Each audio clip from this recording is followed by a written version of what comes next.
Hello दोस्तों, स्वागत है आपका एक बार फिर से इस अद्भुत महाखेल में। दोस्तों, आज का यह क्विज बहुत ही खास होने वाला है क्योंकि हम पूछने वाले हैं नवरात्रि से जुड़े ऐसे ऐसे प्रश्न जिनका जवाब हर किसी को नहीं पता होगा। तो ध्यान से देखिए और अगर किसी भी प्रश्न का उत्तर आपको पता हो तो तुरंत हमें कमेंट बॉक्स में बताइए। तो ये रहा आपका पहला प्रश्न सीधे आपके मोबाइल स्क्रीन पर। नवरात्रि में कौन सा फल मां को चढ़ाना सबसे शुभ माना जाता है? आपके ऑप्शंस है ए केला, बी नारियल, सी अनार, डी सेब। उत्तर बताने के लिए आपका समय शुरू होता है अब।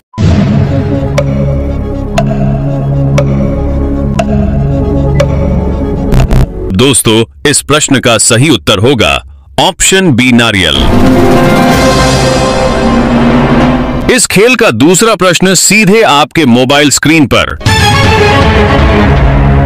नवरात्रि में कलश स्थापना किस दिन किया जाता है? विकल्प देखिए, ए 5वें दिन, बी 7वें दिन, सी पहले दिन, डी 9वें दिन। आपका समय शुरू हुआ।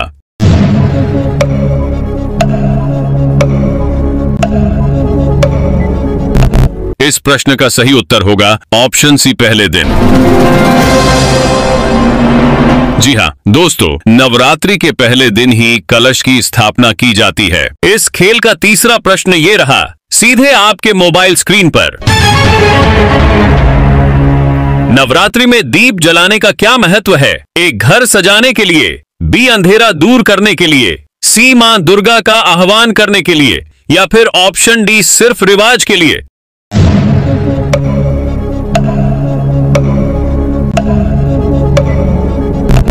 इस प्रश्न का सही उत्तर होगा ऑप्शन सी मां दुर्गा का आह्वान करने के लिए। आपका चौथा प्रश्न सीधे आपके मोबाइल स्क्रीन पर यह रहा। नवरात्रि में किस अनाज का सेवन नहीं करना चाहिए? आपके ऑप्शंस है ए गेहूं, बी आलू, सी मूंगफली, डी चावल। आपका समय शुरू होता है अब।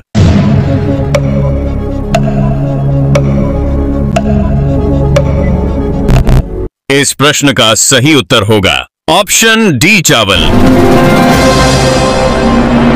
नवरात्रि के दिनों में चावल का सेवन नहीं करना चाहिए। तो चलिए आगे बढ़ते हैं पांचवें प्रश्न की ओर, जो कि बहुत ही महत्वपूर्ण है। तो ये रहा पांचवा प्रश्न सीधे आपके मोबाइल स्क्रीन पर। नवरात्रि में लोग किसके वध की याद में पूजा करते हैं? विकल्प देखिए, ए महिषासुर, बी रावण, सी भैरव, डी शंखासुर।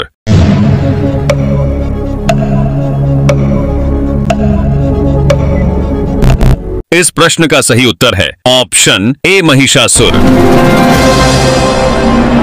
जी हां दोस्तों, मां दुर्गा ने 9 दिन युद्ध करने के पश्चात महिषासुर की वध की थी। इस अद्भुत खेल का अगला प्रश्न ये रहा।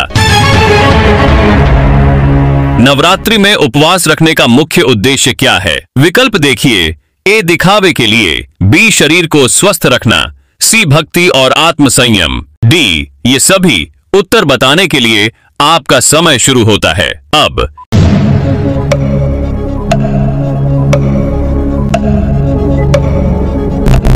इस प्रश्न का सही उत्तर होगा ऑप्शन सी भक्ति और आत्मसंयम। बहुत बढ़िया, आगे बढ़ते हैं सातवें प्रश्न की ओर। तो ये रहा सातवां प्रश्न सीधे आपके मोबाइल स्क्रीन पर। नवरात्रि में कौन सा व्रत सबसे कठिन माना जाता है? आपके विकल्प है केवल फलाहार रहना, बी नमक का परहेज, सी दिन में एक बार भोजन, या फिर ऑप्शन डी केवल जल पर रहना।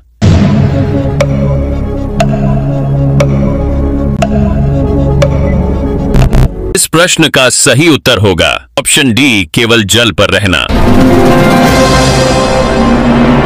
दोस्तों, अगर रोजाना आपको ऐसे वीडियो देखना पसंद है, वीडियो को लाइक और चैनल को सब्सक्राइब जरूर करें। तो ये रहा आठवां प्रश्न सीधे आपके मोबाइल स्क्रीन पर।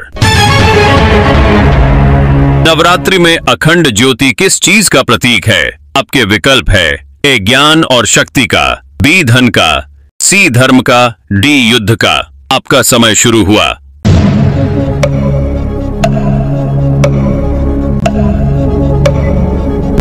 इस सवाल का सही जवाब होगा ऑप्शन ए, ज्ञान और शक्ति का।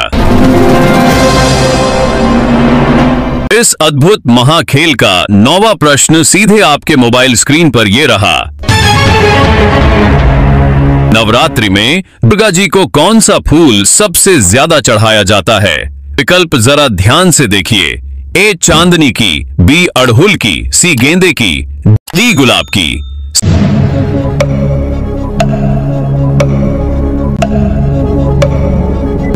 समय समाप्त हुआ और इस प्रश्न का सही उत्तर होगा ऑप्शन सी, गेंदे की।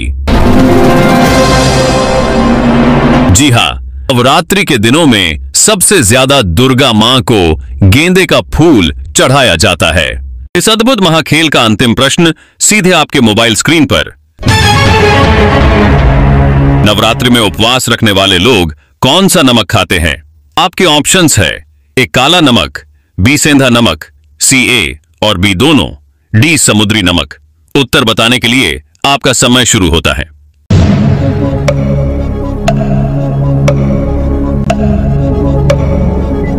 समय समाप्त हुआ और इस प्रश्न का सही उत्तर होगा ऑप्शन बी, सेंधा नमक।